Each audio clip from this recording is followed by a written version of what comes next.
Hey guys, Matt here. Before we begin this episode of The Obsessive Viewer, I just want to mention that we are currently running a contest where you can win a free Obsessive Viewer t-shirt. The contest runs from now until January 1st, and if you want to enter, all you have to do is leave a rating and review of the podcast on iTunes or on Stitcher. Then you need to take a screenshot of the review and email it to matt@obsessiveviewer.com with the subject line Obsessive Viewer T-Shirt Contest. On January 1st, I'll randomly select a winner from the entries and we'll get a free t-shirt mailed to them. We'll be accepting entries until December 31st at midnight, so make sure you get the email in before then. Thank you guys for listening and enjoy this week's episode of The Obsessive Viewer. This is Matt Hurt at Obsessive Viewer on Twitter. This is Tiny at Obsessive Tiny on Twitter. And this is ObsessiveViewer.com's The Obsessive Viewer Podcast.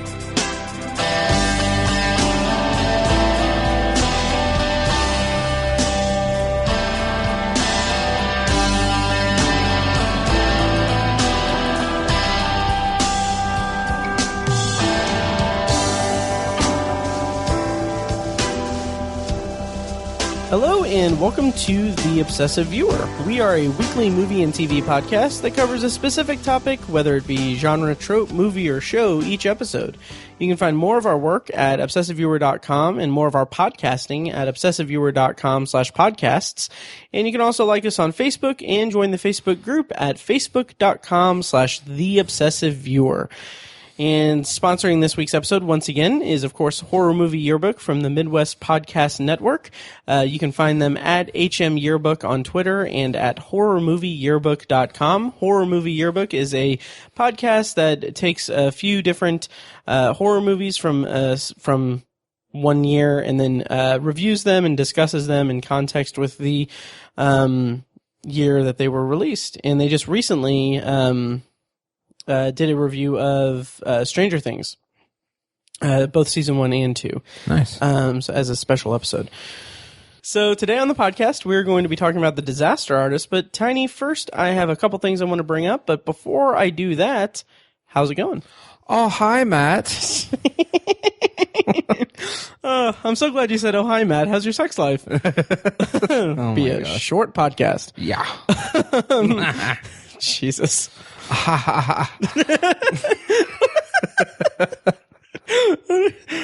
What a great story.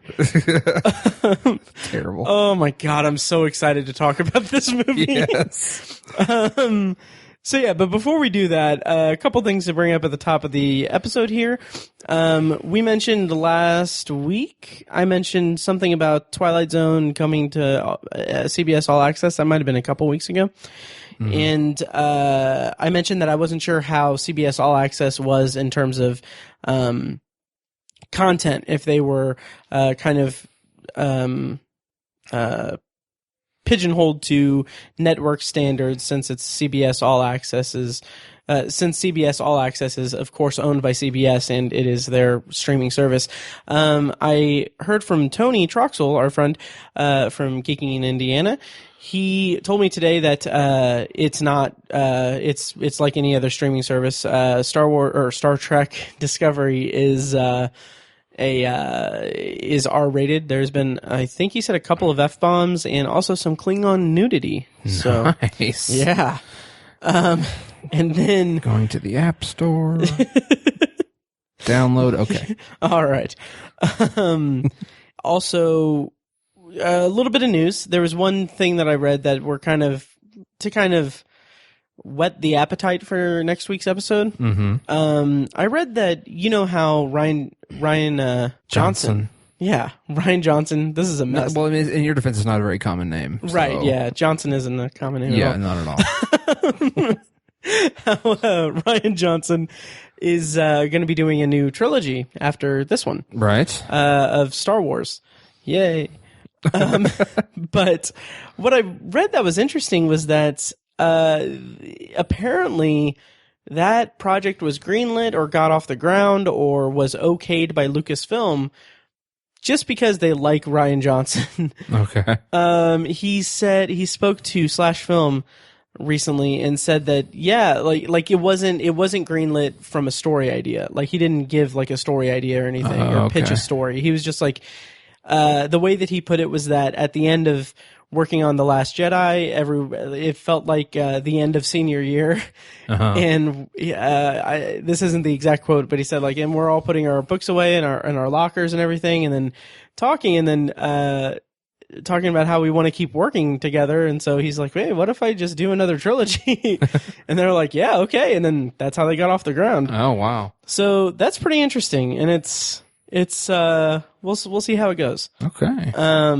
Yeah, but we'll talk more about Star Wars next week. Today is all about The Disaster Artist. And of course, going into the review, we are going to be doing a non-spoiler and spoiler review. But before we get into any of that, let's talk a little bit about The Room. The Room has an amazing cult following, and it is a complete disaster of a movie.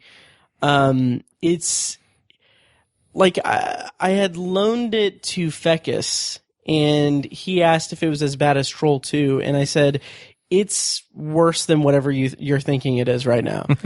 And yeah, unfortunately he couldn't be here on the podcast for this. He actually saw a Disaster Artist today. But yeah, anyway, The Room is amazing. I first saw it probably 4 or 5 years ago, maybe. And I have seen it twice in the theater now at this point. Once with a packed house for a midnight screening, which is the best way to screen it. If you're in Indianapolis, Keystone Art is actually doing midnight screenings this weekend. Nice. For it. And then I saw a special screening of it for like a Riff Tracks live screening of it. Nice. Which was a freaking blast. It was awesome. Cool. Yeah, it's such a delight. Such a great experience. Like the comedy of it is hilarious to me. So I love The Room for as terrible and hilarious as it is. The way that I describe it is that it's like watching a movie that was made by an alien who crash landed in like Russia or somewhere in Europe, and lived there for several years, taking their grasp of whatever language the country that they're in speaks, and then using that to make an American movie. So yeah, that's how I kind of awkwardly categorize it. Tiny, you've just recently seen The Room for the first time. Yeah, like 5 days ago. Yes. How did you feel going into it? How did you feel coming out of it? And will you ever be the same? Going into it had been built up a lot, so I was worried that it was not going to be enjoyable at all. But it's just amazing. It's just amazing. It's an amazing movie. Like how can so many things go wrong?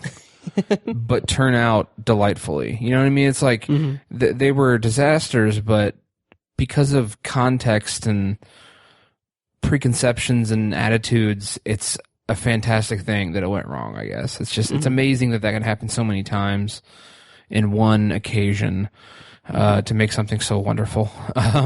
It's just, yeah, I was blown away. It was funnier than I thought it would be, the Room. I thought it was just going to be like, I thought I was just going to be cringing at a lot of it. Right. But I really wasn't. I was just outward laughing. Like, I treated it like a comedy. And that was the right attitude to have with it.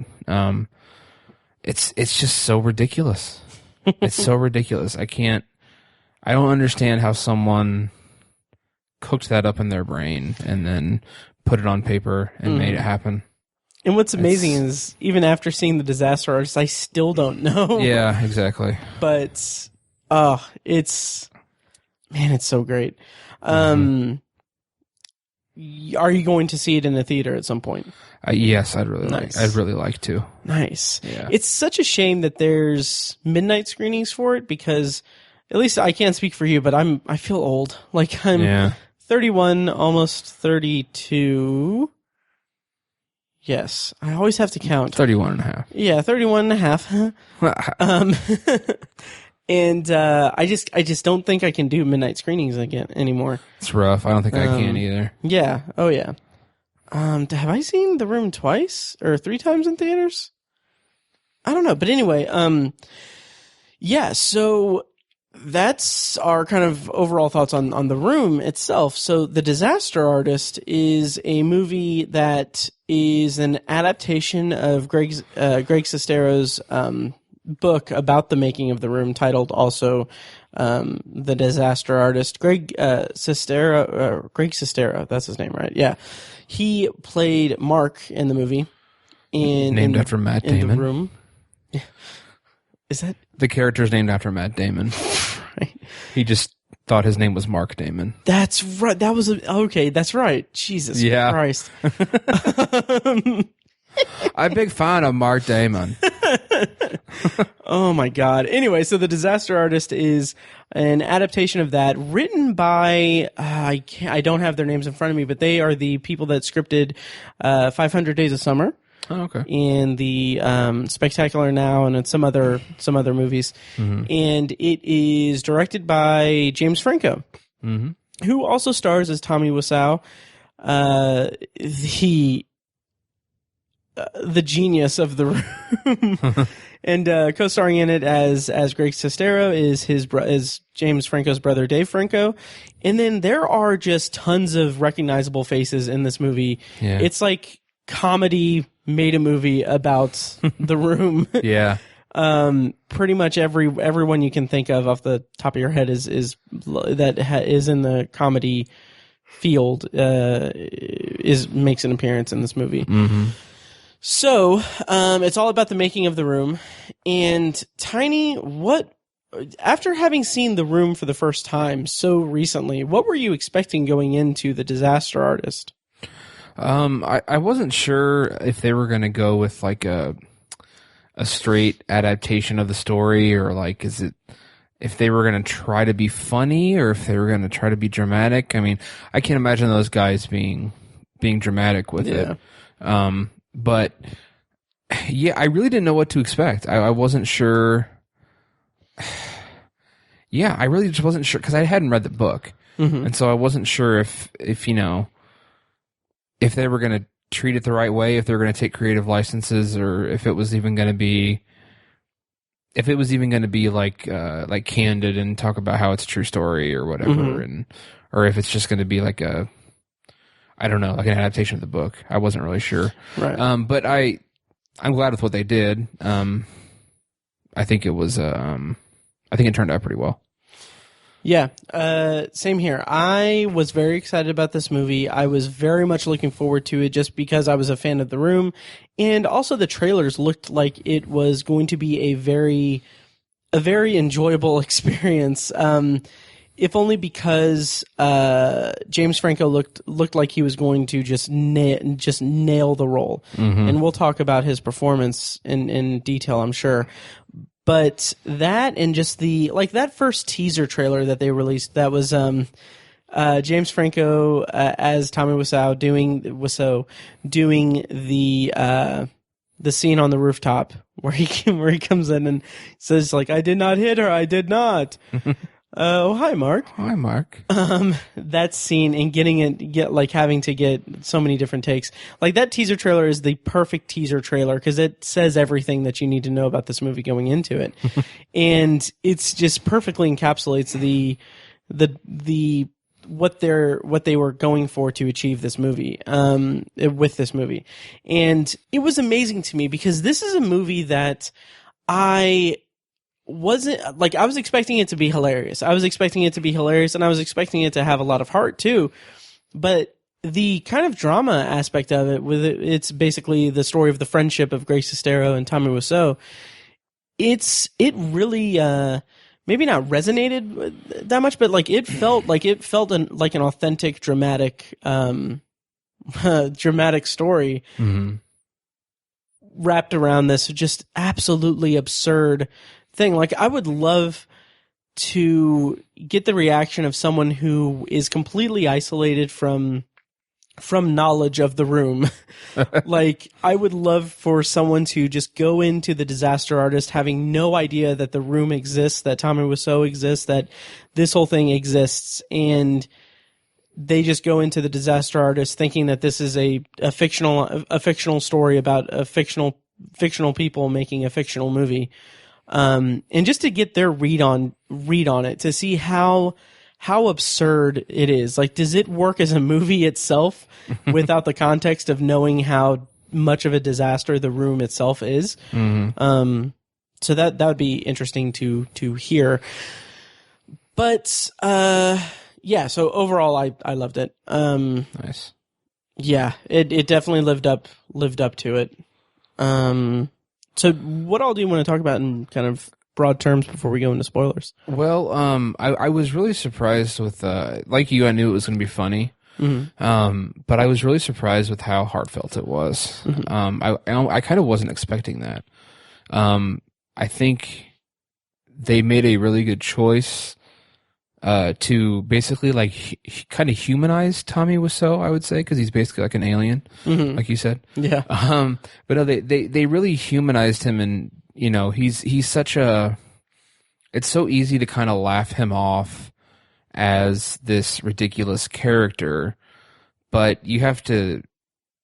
I think it's an even better story if you take Tommy Wiseau and make him sympathetic and make him like, you know, he was taking this seriously the whole time. Yeah. You know, and it's like you kind of forget that, you know, mm-hmm. that this meant a lot to him and he wanted this to be, you know, great American movie. Johnny, he's an American hero. Maybe also a vampire. So great. But yeah, he paid when the movie came out, he paid a bunch of money to keep it in the theater so that it would be eligible for the Oscars. Right. Like, he believed in this movie, you know, mm-hmm. he wanted it to be a memorable film that would last forever, that people would take seriously and talk about and stuff mm-hmm. like that. Ironically, it turned out to be that. But, yeah, he was taking this seriously the whole time. And like, I think it was kind of touching, really, to experience his heartbreak and his realization that they had made a shitty movie. Yeah. And just I didn't realize I was going to feel that way, and it's almost like it's just interesting to sympathize with the character for that reason. I wasn't necessarily expecting to do that. Mm-hmm. And I think they not only did they do a good job with it, they did a great job with it. Like, it took me by surprise. You know, mm-hmm. It was great. Yeah, and I've heard it described as being a movie about people who have no talent but are passionate about something. Yes. And coming to the realization that they have no talent. People with a dream with no talent going after that dream. And I mean, that's a cruel way to say it, but there is a character arc for the characters of Greg and Tommy throughout the movie that they work really well. Yeah. And there is so much heart to that story, that whole idea of, yeah, we've been rejected by this Hollywood machine that, like, they don't want us, so let's just make it our own. Let's do our own thing. And that is a story that, like, the filming of the movie of The Room was in 1999 and 2000, I think. Was it? I'm trying to remember what the timestamps were in the movie. But regardless, it was pre-YouTube and like new media. Right. So they did what, like, if the timeline of The Room's production was jumped ahead 5-6 years, it wouldn't even have made a blip, because we're in an age of YouTube and Vine stars and people that are creating their content online and being noticed for it and everything. So if The Room had been made at a time when that is at its height or just starting out, it would be just a funny viral video that no one would look twice at. Yeah. But since it exists as it does at the time that it did, it's become this cult experience that is one of the best theater experiences you will have. Yes. It's just such a joy to watch. And there's something to be said about just the passion of people involved in the production of The Room and how all of that unfolded and throughout the production, and how mysterious it still is to this day. Yeah. so there's a lot of like kind of cultural resonance with that in terms of the story there. Yeah, and what did you think of performances overall? I mean, James Franco absolutely crushed it. Yeah. I mean, absolutely crushed it. I feel like any time, first of all, I'm going to come out and say I think he might be in the running for an Oscar. I think so too. I mean, I agree with it 100%. Mm-hmm. And so I think whenever someone gets nominated for an Oscar for playing a real life person, mm-hmm. there's always this argument that like, well, it's easier because, you can just, you have something to work off of. So, right. And I disagree with that mm-hmm. so much because I think it's actually harder if you're playing some random character. You can do whatever you want, whatever's easy for you. Mm-hmm. But like, if you're James Franco trying to play Tommy Wiseau and you're really struggling to find that quote unquote accent that he has, mm-hmm.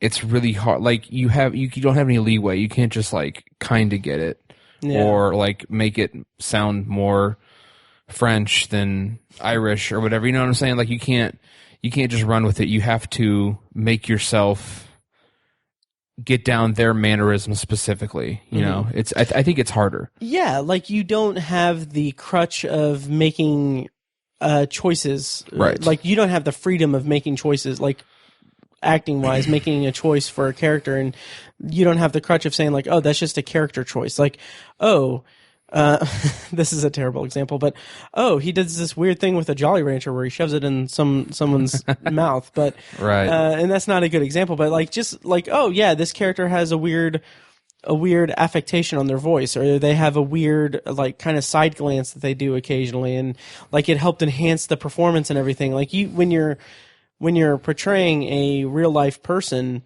who you interact with and you have it's a more constrained performance because you have different things that you have, like different beats you have to hit while also honoring like what the art is going to be depicting of this character that's based in real life. Mm-hmm. So that's a really good point. And yeah, James Franco was just astounding. Yes. I think this is the most I've ever enjoyed Dave Franco.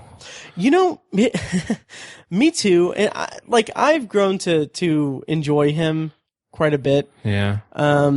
But I will say that I liked him in this movie, but I kind of feel like James Franco kind of overshadowed him. Yeah, definitely. Because I mean, James Franco, like, and this is such a cliche to say, but he just disappears in the role. Yes. And and Dave Franco, it's like, okay, it's Dave Franco doing Greg Sestero. Yeah. Like, okay, and that's fine. He does a good job, but it's also like, yeah, this just feels like Dave Franco. Not really to discredit his performance overall, because he did a really good job, because his character and his performance does carry a lot of the emotional drama that's in the script and in the movie, but it still just felt like he didn't disappear into the role like James Franco did. Very dramatic. Yeah, I feel like Dave Franco used to annoy the shit out of me all the time. Oh, me too. And he's gotten better, and like I enjoyed him in like Neighbors, mm-hmm. Like he's playing a frat guy. That's perfect for him. Yeah, in 21 Jump Street. Yeah, exactly. Yeah. So he was great for that stuff. Yeah. This role was a little meatier. I think he did a pretty good job. Mm-hmm. And then everybody else, I mean, there's so many people in this movie. There are tons. It's really crazy. I kind of respect a lot of the like pretty serious like big name actors who just like jumped into these tiny little roles, like Jackie Weaver, playing Gwendolyn or Claudette. I'm sorry, Claudette. Mm-hmm. Josh Hutcherson was hilarious as Denny. Yeah. Megan Mullally was I think a pretty big deal. Sharon frickin' Stone, yes, who hasn't been doing a lot really. I mean, right. I was just like, is that Sharon Stone? What the hell? And she has like 4 lines. It's I thought that was all like really funny, especially. I especially loved some of the other stuff. I won't mention that till spoilers, but yeah, right. There was, I mean, just the cameos and That stuff was, really. I did not see that coming. Yeah, absolutely. And I definitely want to single out Seth Rogen, who plays the DP on the production of The Room. And I loved his performance because it's Seth Rogen, but he's not. He's like he's muted. Like he is just the straight man in the entire thing. Right. And his reactions are all just completely golden. I'll talk about one in particular when we go to spoilers. Okay. That I was like, this is perfect. Like I think that it kind of well, I don't know if I would necessarily say that Seth Rogen's performance played against his type, but it reminded me of of his small role in Step Brothers, where he's just he's the straight man in this comedic thing. Yeah. And it just it was like that for this entire movie, and it worked so well. Like I want to see more of Seth Rogen just kind of playing it straight and being his reaction timing for comedy is really sharp, and I loved his performance in this movie. Right, me too. Yeah, and then yeah, that a lot of people. Like it's just ridiculous. I thought that Josh Hutcherson was a little I don't know. He was good. I just kind of felt like Denny, like in the scenes where he is playing, like he's acting as Denny, it just like in The Room versus his portrayal in The Disaster Artist, it felt like there was a little bit too much kind of self-awareness to him. 'Cause like when you see The Room and you see the character of Denny, it's like, it's such a mind fuck. Like, what the fuck is going on? Yeah. And it kind of felt like he didn't have that energy to him when he was portraying him in The Disaster Artist. It's a minor nitpick, but it kind of felt like, oh, that's the kid from Hunger Games in The Disaster Artist. I didn't believe that he was Denny.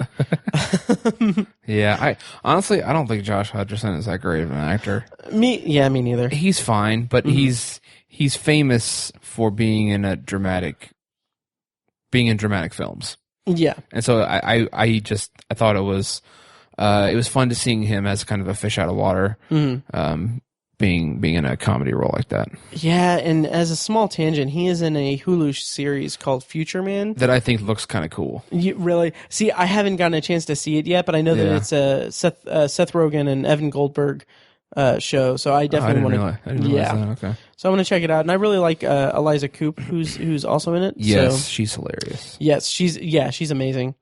So I'll probably check that out and bring it up in a potpourri section at some point. Cool. Yep. Let's see. Anything else we can talk about in non-spoilers? I don't think so.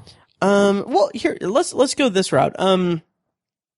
I feel like there is a preconception or we've talked about it on the podcast a lot, how Hollywood likes to kind of blow itself. Yes, yeah. And kind of pat itself on the back, like giving Oscars to like The Artist and movies that like being more Birdman. Rewarding to movies that are about the craft of and the industry and everything.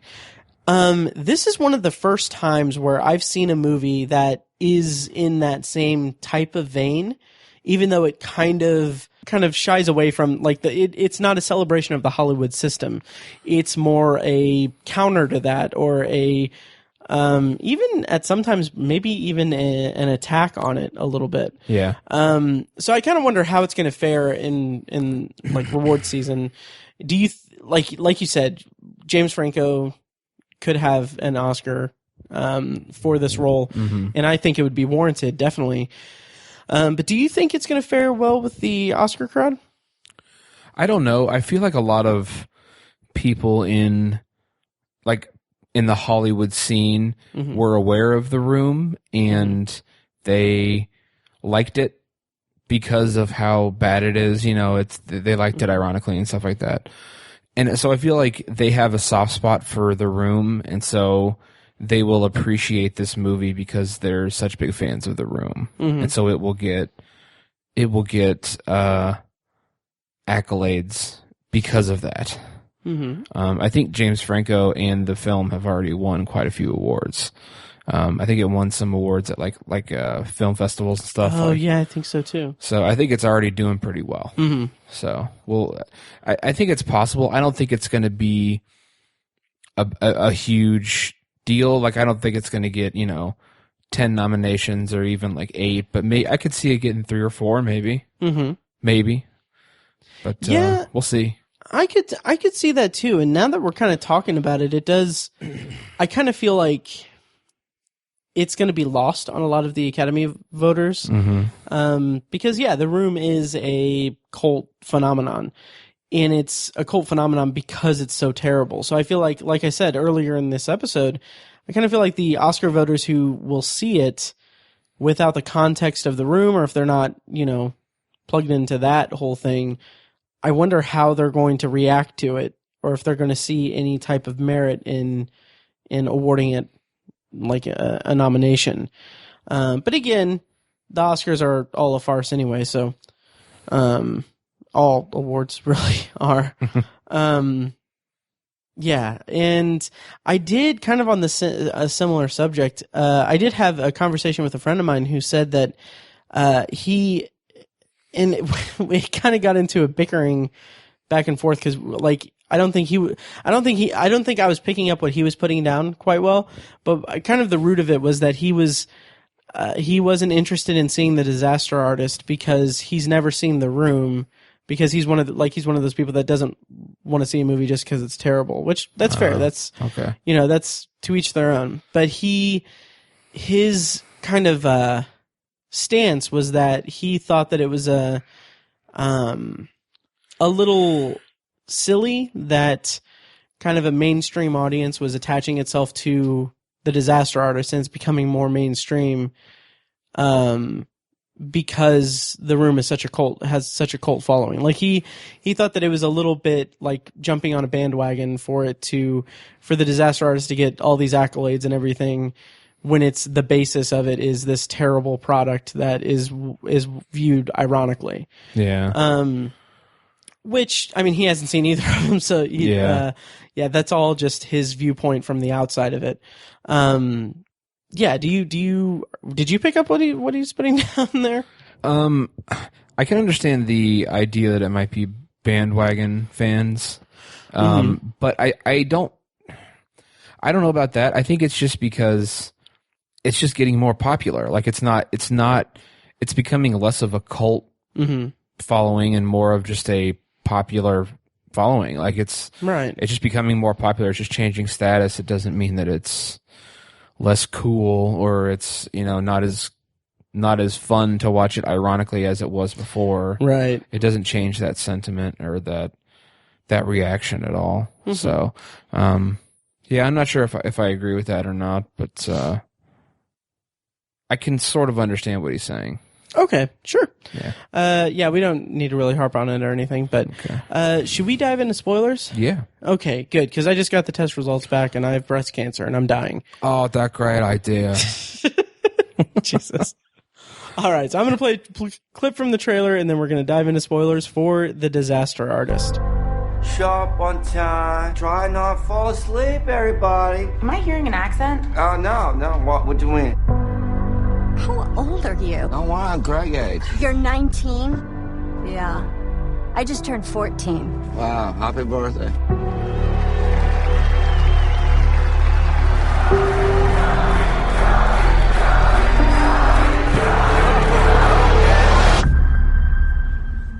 This is my movie, and this is my life. Okay, so spoilers on for The Disaster Artist. Kind of the first thing I want to bring up, just to get it out of the way, is the Bryan Cranston cameo. Yeah. I thought it was a delight. Yeah, it was funny. And I haven't done the research or anything, but I wasn't aware that, like, man, that part of the movie was like, that was rough to watch. 'Cause, it was. I mean, the movie has established that both Tommy and Greg have dreams of being famous actors. And Greg has this quality to him that is, you know, he has a movie star kind of quality that he like that could have been his big break, or it could have been what led to it.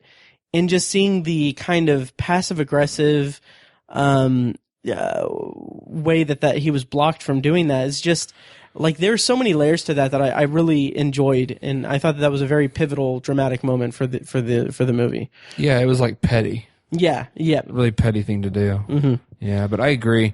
I wasn't expecting it, and I was so sure that Greg was going to go, you know, do the Malcolm in the Middle episode, but he ended up not doing it, and I think that speaks.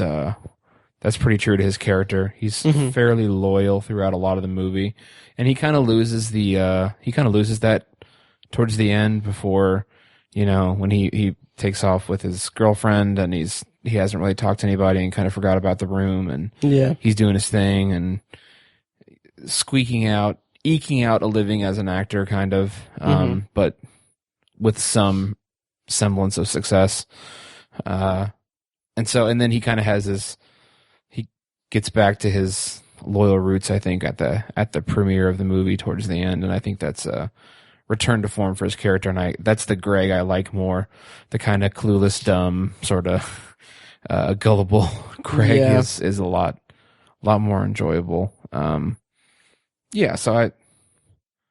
I don't know. I think that also kind of speaks to Dave Franco's performance a little bit as well. Yeah, I agree. Good. Yeah.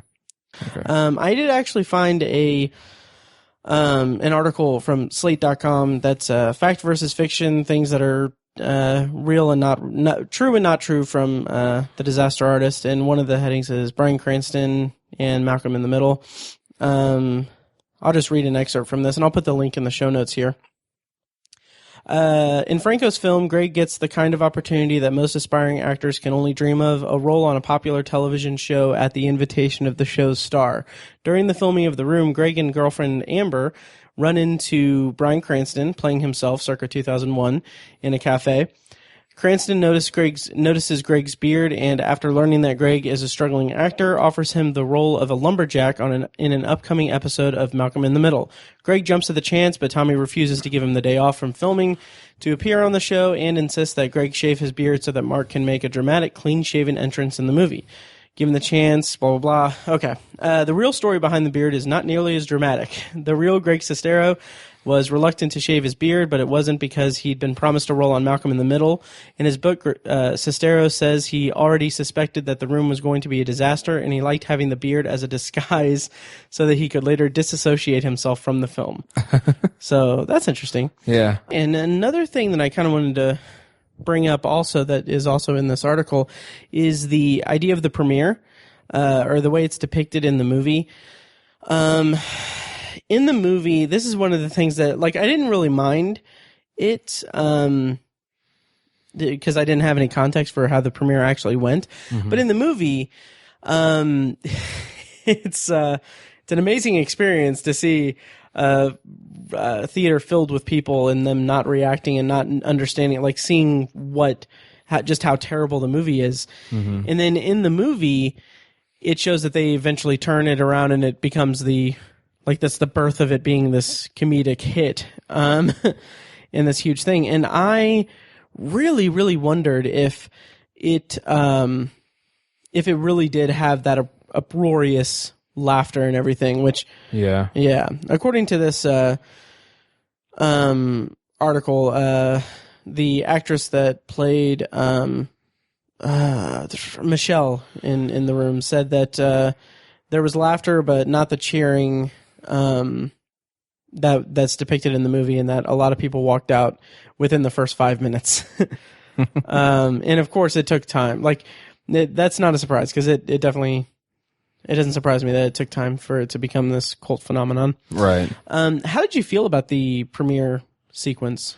I thought it was a little bit hard to watch. I mean, because they humanized Tommy Wiseau so much in the movie, and you know, he was just being so passionate about it, and he was completely clueless that they had an absolute piece of crap movie. Mm-hmm.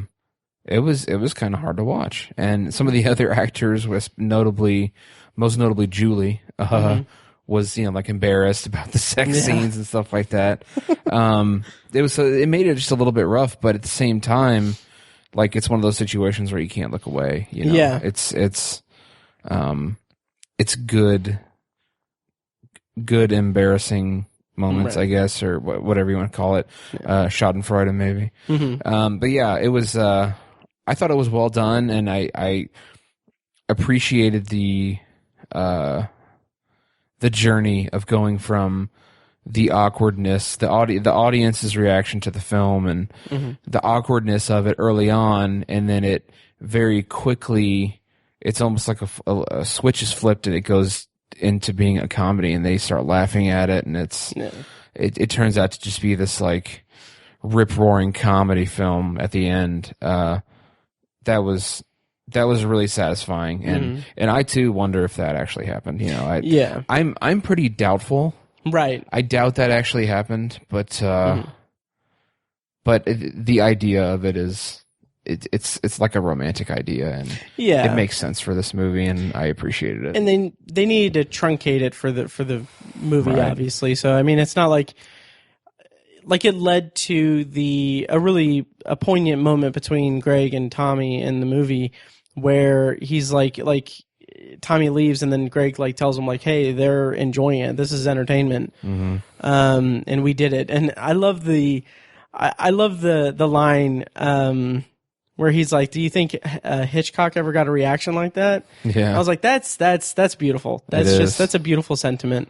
Yeah, yeah. And to kind of go back a little bit, the actual scenes of the production of the movie, like the scenes that showed the behind the scenes of the movie and the filming of the room, notably the sex scene, sex scene 1, which that's really like, that was hard to watch. it was. And obviously really notable also because of the wave of sexual assault and harassment things going on, because in the movie Tommy just berates the actress and everything, and it's a really fascinating scene to watch, because you have people coming up, like Paul Scheer's character kind of coming to her defense, and then she's just kind of brushing it off like, "No, I'm fine." Right. And it's just like it was a very unique sequence. Yeah, and it's it was a moment or a spot of legitimate drama amongst all of the silliness of the movie. Yeah. And like you said, it's genuinely hard to watch, and kind of makes you feel uncomfortable about how inappropriate Tommy Wiseau is being. Like, it's not funny. Right. And I think it was meant to be that way. Also, James Franco is almost completely naked. Yeah. It should be hilarious. Yeah. But it's, put yourself in terms of just the movie, like, can you you and I both have brothers. Yes. Can you imagine like going to work with your brother, like like being in Dave Franco's position in the making of that movie, and it's like your brother's just there with just like his completely naked, except his dick is a little covered. Right. I was like, I wonder, like, that's the real mark of talent, is that Dave Franco pulled off such a great performance in that sequence. Only in Hollywood. Right. Yeah, and one thing this is somewhat of maybe a deep cut, I don't know, but throughout the movie, I was disappointed that there was no they meticulously remade the sets for the room. And it's like at the end of the movie, during the credits, they show shot by shot comparisons of the room and the scenes filmed for The Disaster Artist, and it's really almost pitch perfect. Yeah. The one thing that I was disappointed in is that and I don't know if you noticed this, because it took me a few times to notice this in The Room, but throughout the entire movie of The Room, there are just really, really random framed pictures of plastic spoons in the background. And like, if you go see it in a movie theater, like, you'll notice like people come with boxes of plastic spoons, and anytime it's on screen, they throw it at the screen, and it's amazing. Yeah. But I didn't see any of that in the movie. Yeah. In The Disaster Artist, which, I was surprised by that as well. Nice. I think it's kind of, it's part of the legend of the room is that, you know, they had to throw a set together very quickly because Tommy was adamant that they keep filming, and so they had to go get set pieces, and they came back with these random pictures of framed spoons, and he was like, okay, put them up, idea. And he's just like, let's go. Nice. And so they just made it into the movie, and it turned out to be this pretty iconic thing. Nice. So yeah, I figured there would be some kind of scene in the Disaster Artist where they pay homage to that in one way or another, but yeah. I was a little surprised. I don't know if I was let down, but... Yeah, I mean, I wasn't let down by it or anything. I was just... No, you hated it. Yeah, you know. Jesus. But yeah, the actual shots of showing the making of it. First of all, Chris R. Yes. Fucking played by Zac Efron. Oh, my God. That was one of my favorite parts of the whole movie. Because like I had no idea, like I was like, is that Josh Hutcherson or whatever his name is? And I was like, and that's Zac Efron. Oh my God, they're gonna do the. Okay, did you notice that it was Zac Efron? Yeah. Okay, yeah. I was so entranced by the whole like fact that they're shooting that, and like that's one of my favorite parts of the movie. Yeah. A friend of mine has said that like that's. She believes that the guy playing Chris R in the room is the only, like, he's the one person throughout the entire movie who believes, like, he's acting, like, he's actually doing his job. Right. And I was so just excited and happy to be seeing that. I didn't even notice that it was him, like, until the end at the premiere, and it shows Zac Efron. I'm like, what? Was that fucking Zac Efron? Nice. So anyway. I noticed it right away, and nice. I was like, that was like, it was like a really intense moment, and I thought it was like actually really well done, and I think it was funny how he was like psyching himself up before it, and like that was and great. Denny or Josh Hutcherson was so like, what's he gonna do? Like, man, I thought that was really funny. It's one of my favorite parts of the movie. Oh, and what does he say? Josh Hutcherson's like, how old am I supposed to be? It's like, your age. It's like, I'm 23. He's like, or something. He's like, he goes, you know, like your age, like 15, 16. He's like, I'm 26. Yeah, same thing. That's so funny. Oh, it's so great. Yeah, and you know, when you go into movies that depict Hollywood and filmmaking and stuff, I almost want to make the comparison to the movie Bowfinger, which now, after seeing The Disaster Artist, I really want to watch that again. Great movie.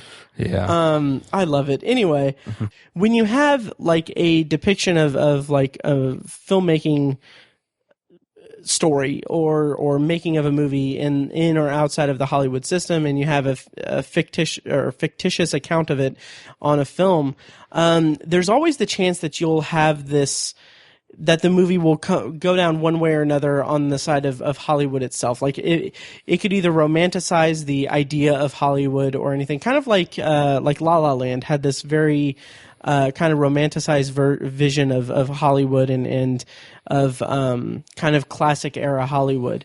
But with The Disaster Artist, like you kind of run the risk of not necessarily alienating Hollywood, but kind of being like, this movie could have been an indictment of like the Hollywood system and how it can just completely turn people away.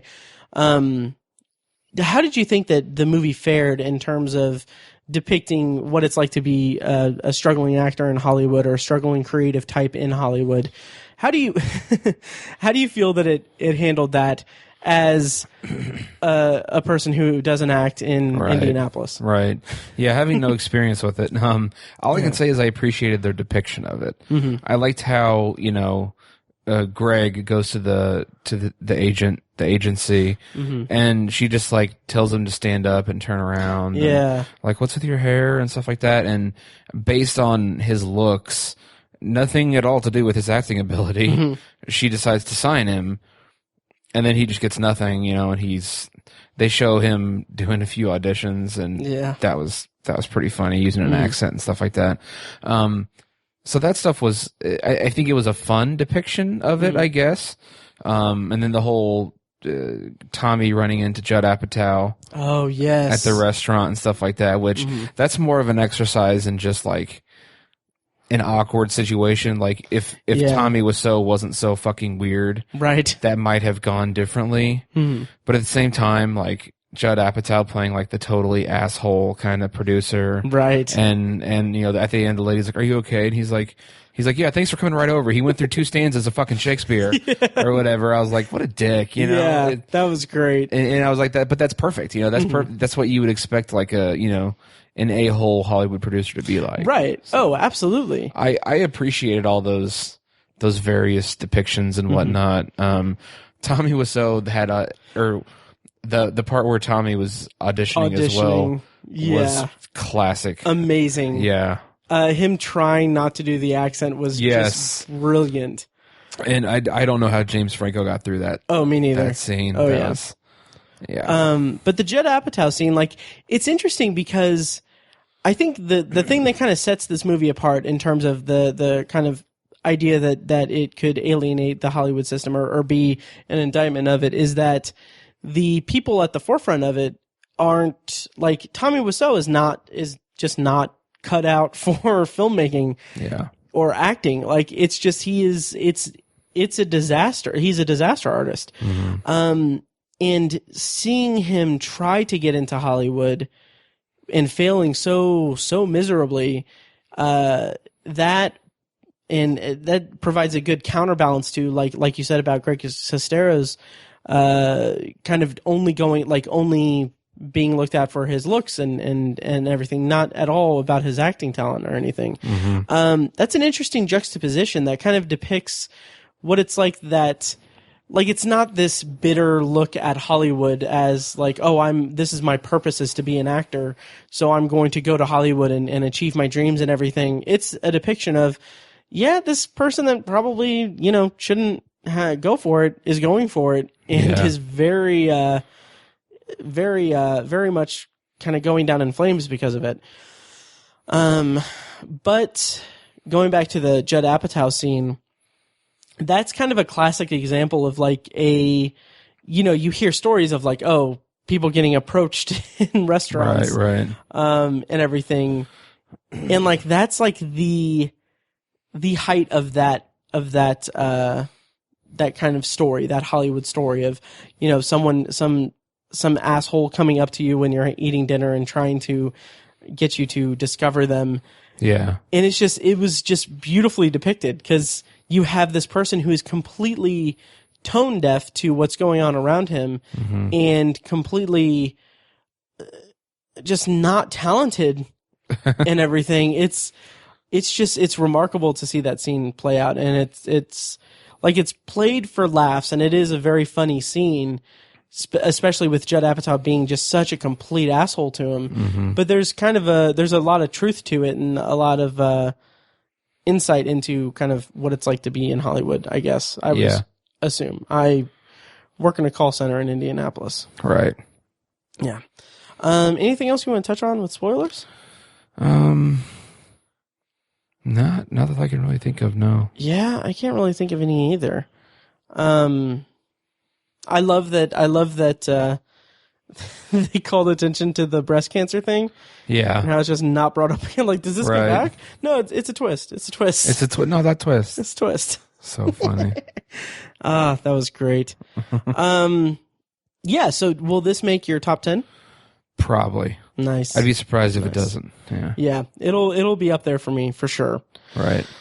Yeah, and I think that'll do it for our review of The Disaster Artist. Any parting thoughts? No. No. No thoughts. So how's your sex life? I did not hit her. It's not true. Anyways, what's new with you? Funny story, Mark. All right, great. Well, that is our review of The Disaster Artist. Go check it out. There's nothing else coming out this weekend or anything, so don't worry about anything. Do you get it, Tiny? Matthew. You're tearing me apart, Matthew. Oh, that's another thing I wanted to bring up. The side-by-side. Yeah, okay, the side-by-side scenes in the end credits. What did you think of that? That was a delight. It really was. Just their dedication to being so precise, I thought was. And it's funny because they tried so hard to do something poorly. Yeah. That's the best part. I wonder if, James Franco, when he was at the Oscars, years ago for his for 127 hours, if he ever thought that, you know, he would be memorizing the exact proper way to say "Hi, doggy." You know, like I wonder if he ever thought that, and I wonder if he ever had any kind of notion in his head, like, man, I can't believe we're actually doing this. Yeah. This is silly. And but the dedication, it was great. The dedication in his performance, is made so much more evident also in those scenes too. Like, I think it's the scene where they're eating pizza and drinking. Like there's a shot, where Tommy does something with his shoulder. Yes. And like, it's James Franco imitates it perfectly. Yeah, it's a completely arbitrary movement. Yeah. That means nothing. It's almost like I don't know, I can't explain what it is. It's not a tick Tommy or Wiseau. anything. It's Tommy Wiseau. And yeah, he imitates it perfectly. Incredible. Yes, I know exactly what you're talking about. I noticed that as well. Yep. Oh my God. Yeah, and then finally, did you stay after the credits? Yes. Okay. That was awesome. It was funny. That was so cool. Yeah. Basically having Tommy Wiseau talk to Tommy Wiseau. Yeah. Amazing. And I love the callback to the New Orleans thing. Yes. That was great. I assume I wonder if that was all just like ad-libbed or if there was a script for that. That's a good question. I'd be surprised either way. Yeah. It felt very natural. Yeah. So great. Yeah. Man. I really enjoyed this movie. Me too. All right. Well, let's close the door on the Disaster Artist, and we'll be talking about it at the beginning of the year, I'm sure.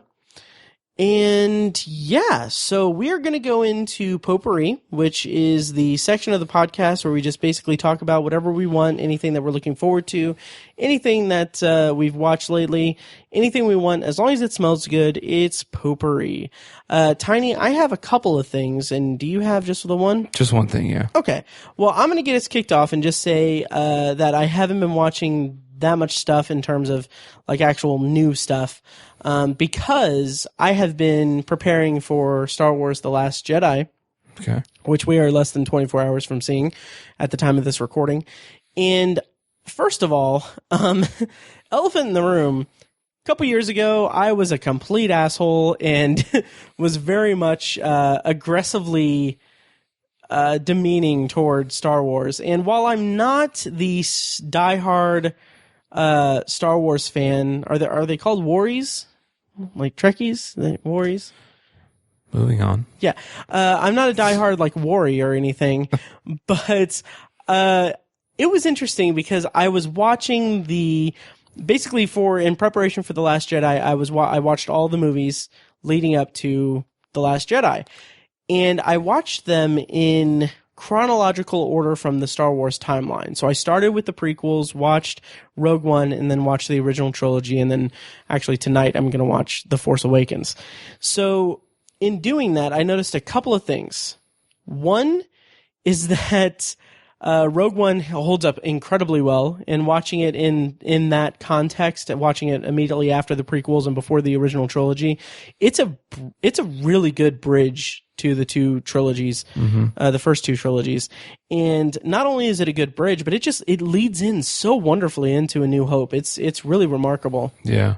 Still cannot take the Tarkin CGI stuff seriously at all. It's still just way too uncanny valley for me, but I still think it's one of the most beautiful, if not the most beautiful Star Wars movie that I've seen. And then the other thing that I noticed was that Tiny, maybe it's because we are now living in a post Dark Tower world, a post Dark Tower movie world. But the prequels weren't as bad as I remembered. Oh, really? Yeah, like I was actually pretty okay with a lot of the stuff that I would have just completely harped on and really been an ass toward, and that I probably was an ass toward 2 years ago. Like I always thought like, okay, well, Attack of the Clones is just a complete like write-off. Like it's completely useless. Yeah. And while Anakin's story and Hayden Christensen is terrible and all that, I was actually pretty engaged with Obi-Wan's kind of whole like pseudo detective story, kind of uncovering conspiracy story in it. And I thought that was all right. And then Darth Maul is an amazing villain in the first one. And yeah, So I'm slowly becoming more and more interested in the Star Wars universe because, hey, we're not going to get a fucking Dark Tower series. Yeah. So I should latch onto the thing that actually has a lot of stuff that I can throw money at and watch. Also, I talked a lot about Boba Fett previously and how I just don't get the appeal for him and stuff. Yeah, me either. And I mean, rewatching the original trilogy, it's really hard for me to think of my favorite moment for Boba Fett. It could be the moment where he's standing in front of Darth Vader, or it could be the moment where he's standing next to Darth Vader. Yeah. Or it could be the moment where he's walking down the hallway. What about the time where he talks? That, yes. He says like 3 words. And there are 2 scenes where he talks, so, you know. Holy shit. Yeah, so that's yeah, Boba Fett still sucks. It's fucking overrated. So overrated. I don't understand it. Me neither. He has a jetpack, so he's automatically cool. Whatever. Exactly. Yeah. So anyway, that's my potpourri. I'm slowly becoming more of a Star Wars fan because my hopes of latching onto a fandom I actually love are dying every day. So anyway, what's your potpourri, Tiny? My potpourri is the one that Matt thought I was dancing around last week in our extended potpourri. Can I introduce? Can I do a bit to introduce it? Sure. Okay. So speaking of kind of iconic and really remarkably well followed trilogies. Already regretting that. What are you bringing up for potpourri?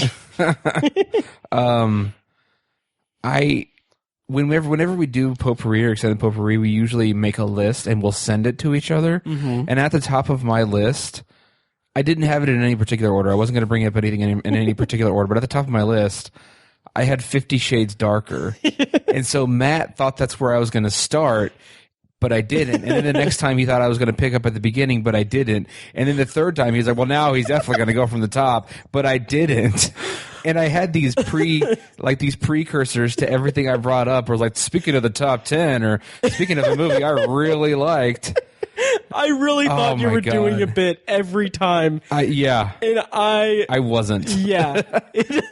I just was not following my list in chronological order. I really do not catch on quick. No, not so much. So that's a little inside baseball, but it's pretty funny. Yeah. So 50 Shades Darker. Mm-hmm. I wanted to bring it up because I love the shit out of that series the way that I love like Twilight. Mm-hmm. I don't think we've really talked about Twilight much on this. We really haven't on this podcast.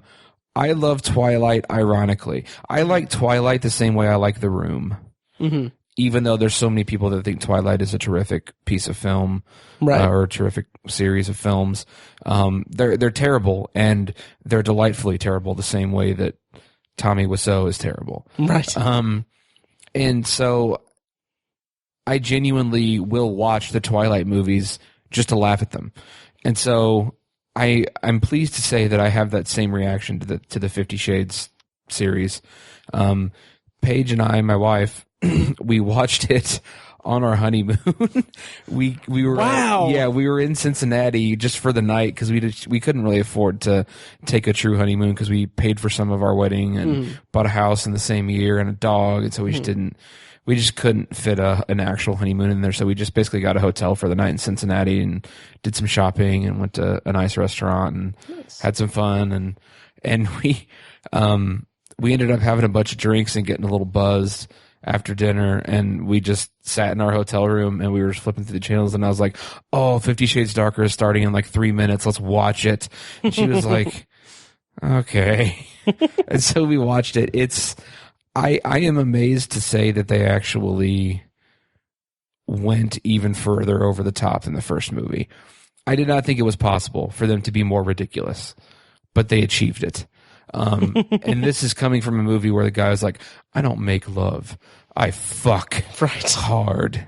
Like that's a legitimate line from the first movie. And the second movie is even more ridiculous than that.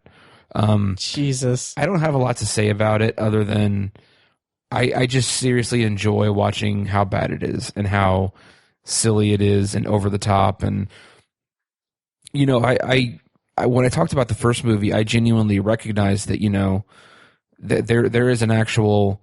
I respect that people have different things they're attracted to. They have different fetishes, and like you can't like stop being attracted to a certain thing or a type of person or whatever. And that's like a whole spectrum of what people are attracted to. And like S&M is a legitimate thing. Like there are people who are legitimately attracted to like that thing, like inflicting pain on one another. That's like a legitimate thing. And it's just so funny to me that they get it so wrong in this series that like that's supposed to be what's sexy and what's interesting about this series of books and movies is that it's about S&M and it's about submissive and sadists and masochists and really it's taboo and all that, and they just get it so wrong that it's hilarious to me. And they double down on it in the sequel, 50 Shades Darker. It's absolutely ridiculous. Wow. I don't even really remember that much of it, to be honest. If I had talked about it the next day, I would have so many specific things to bring up. But I honestly don't even remember a lot of it. Sure. It's just over the top and stupid. Yeah, I really don't have anything else to say about it. Okay. I'm kind of glad I didn't bring it up in our extended potpourri because it wasn't that interesting. Yeah. So once again, have you seen them? I've seen the first one. Okay, I couldn't remember. I haven't seen 50 Shades Darker yet. I did notice that the cash cow of it, of the books and everything. Yeah, it's funny to me because E.L. James. Yes. After the success of the trilogy, is what I would call it. The trilogy. The original trilogy. Yes.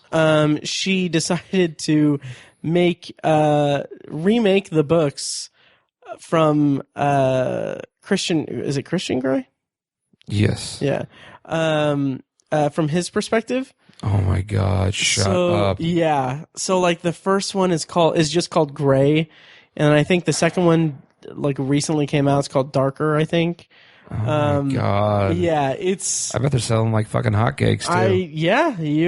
I assume so. But oh my God. I just want to point out though, and not to shame or to quote unquote throw shade, as the kids say these days. Okay. I just want to mention that this is the second or third time that you've come like so very forcefully to the defense of like S&M, and you're the podcast's S&M spokesperson, which I find interesting. Well, no, we live in a climate where people still think that sexuality is a choice. Right. And that pisses me off because it just makes me like, I don't want to get on a soapbox, but it pisses me off because I want to be like, okay, stop being attracted to what you're attracted to. Mm-hmm.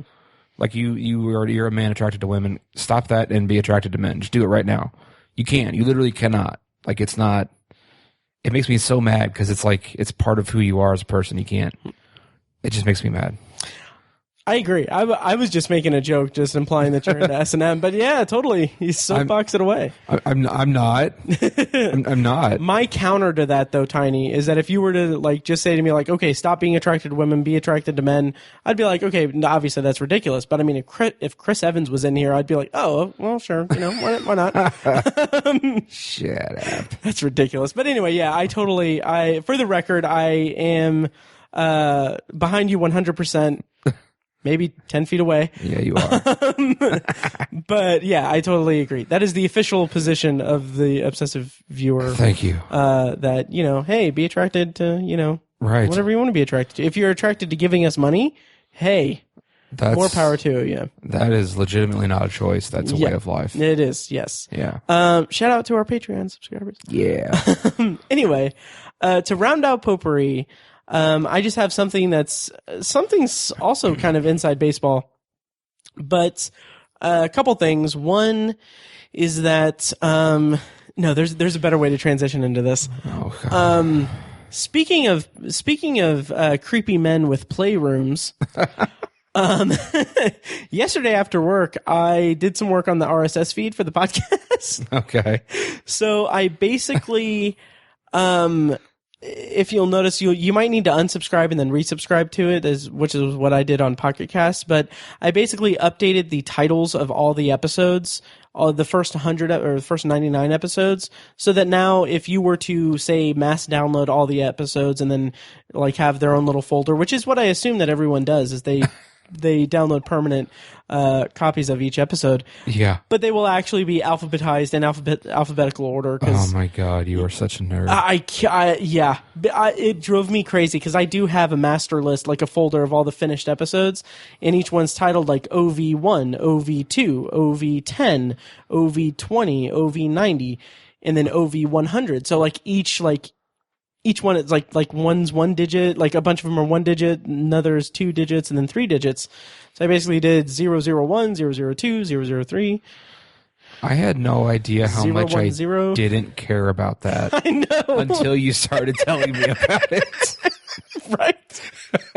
So it's just really satisfying because now when I look at the list, everything is uniform, everything is great. And I also updated the show notes in several of the episodes because the the HTML was out of whack. So anyway, I don't know where I was going with that, but kind of leapfrogging off of that, I did check the iTunes reviews, which I was delighted to see that we got a new iTunes review, which we are.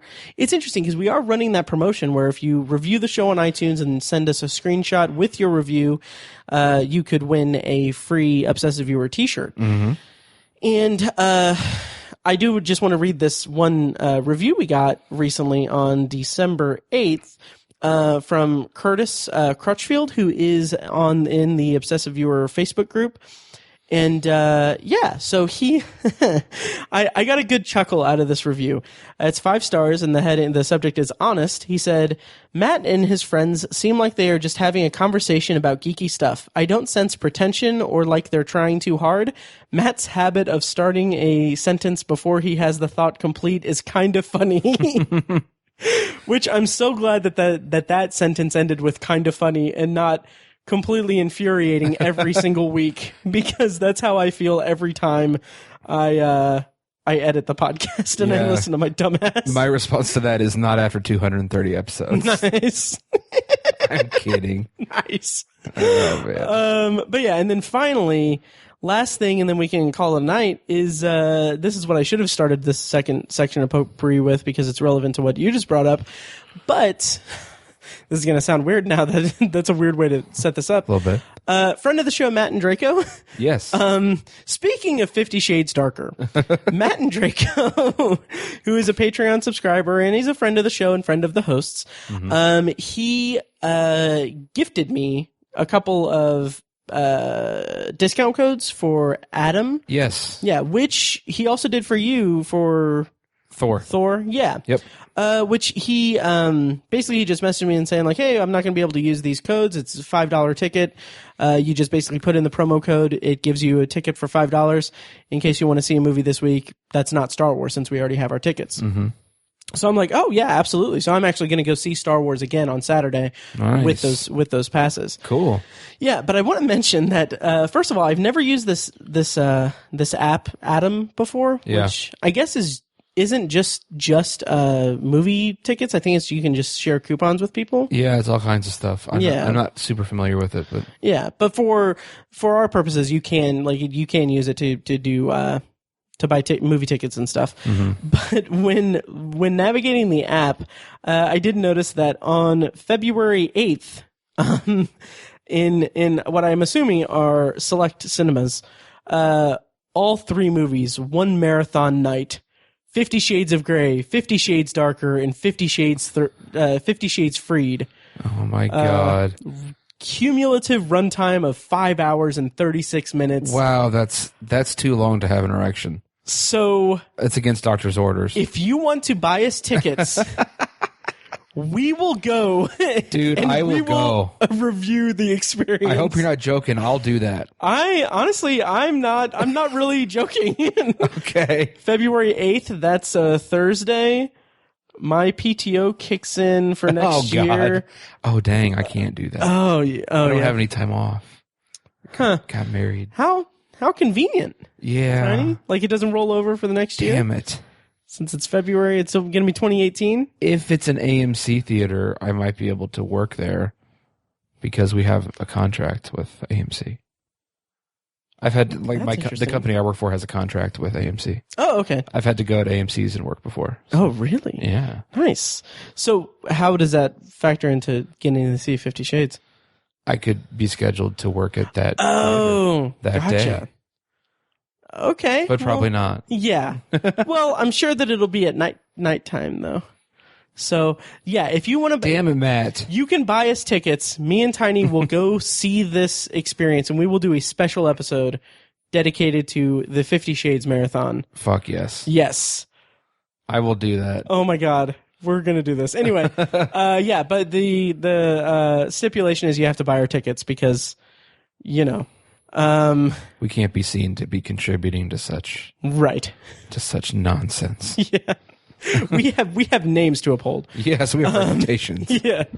But anyway, yeah, and then final thought is going back to the iTunes review from Curtis. I mentioned that we're doing that promotion, which he didn't send me a screenshot of it, so I don't know if he wants to be entered into the contest. And like, I'm gonna probably Facebook message him if he's the only one that submits or that does the iTunes review. But then I just realized like when thinking about that, I was like, oh yeah, I'm just gonna randomly message this dude that I don't know and I don't know in person, be like, hey, can you give me your address and your shirt size? Right. So anyway, if you want to enter into the contest, just leave us a rating and review on iTunes. You have until December 31st at midnight. And send me a screenshot to matt@obsessiveviewer.com. And yeah, that's across the board with our other podcasts, Tower Junkies and Anthology. So anyway, anything else that you want to talk about, Tiny? My voice is kind of going out again. Oh, no. I don't know why. Wow. Well, we were working at a very loud place today, so I had to yell to my partner a lot, so I think that's why. Well, that sucks. If anyone noticed that my voice changed. Well, drink some tea and Yes. soothe your throat, because next week, Tiny, is a big one. We're going to be reviewing Ferdinand. Stop. I can't. Stop. I can't. It's going to be Star Wars The Last Jedi. We're going to be reviewing that. I think we're going to have Tony Troxel if we can do scheduling with him. And then I think what I might do is do a one-on-one review with Fecus, much like we did with The Dark Tower. Just because this is a big movie and it's a big movie. Totally. So look forward to that next week, and also check out Tower Junkies at towerjunkiespod.com, and also Anthology at anthologypod.com, and I think that'll do it. Thank you guys so much for listening, and we'll see you next time. Thanks, guys.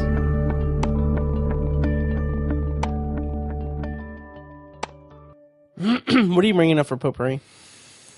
I don't know. I just went to my thing to look it up real quick. You saw Thor Ragnarok, didn't you? I sure did. Nice. What'd you think? I enjoyed the hell out of it. Nice. I really enjoyed it, bro.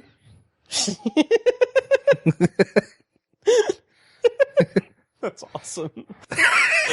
Best fucking character. That was he pretty much stole the movie. He really did. That was so funny. Are you interested in Revolution? So great. Voiced by director Taika Waititi. Right. Yeah. Has he done anything else of note?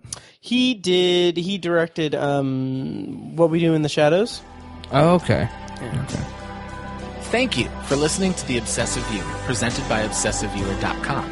You can find more of our episodes at ovpodcast.com, and you can subscribe to the show on iTunes, Google Play, Stitcher, or anywhere else podcasts are found. If you'd like to support the show, the best and easiest way is to leave us a rating and a review on iTunes. More ratings and reviews means it'll be easier for people to find the show in the highly competitive film and TV podcast genre. It also provides us with valuable feedback on the show. If you'd like to donate to the podcast, you can make a one-time PayPal donation at obsessiveviewer.com/donate, or become a patron at patreon.com/obsessiveviewer for recurring donations with different reward tiers.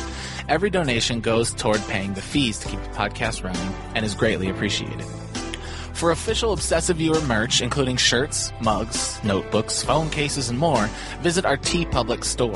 You can also buy other great TeePublic designs in our store, and we'll get a small commission on the sale. You can find a link to the store in the show notes of this episode and at obsessiveviewer.com/donate. The Obsessive Viewer's theme song is An Eclipse of Events and is provided by Loudlike from their EP, Mistakes We Must Make. You can find that and more great music from them on iTunes and like their Facebook page at facebook.com/loudlikemusic. Any and all feedback on the podcast is encouraged. We love to hear from you guys. You can contact us by emailing podcast@obsessiveviewer.com or by tweeting us at obsessiveviewer, at obsessivetiny, and at IamMikeWhite. You can also like us on Facebook and join the Facebook group at facebook.com/theobsessiveviewer, where you can take part in discussions and polls between episodes. For more podcast content, check out Anthology, Matt's solo podcast, where he's reviewing The Twilight Zone as a first-time viewer and exploring other classic and contemporary science fiction anthology TV shows. You can find Anthology at anthologypod.com and anywhere podcasts are found.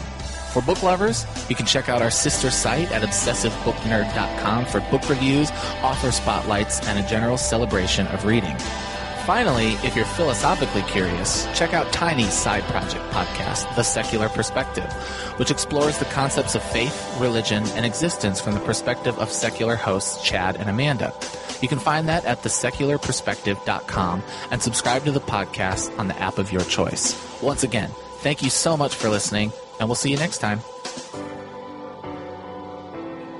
Kitty!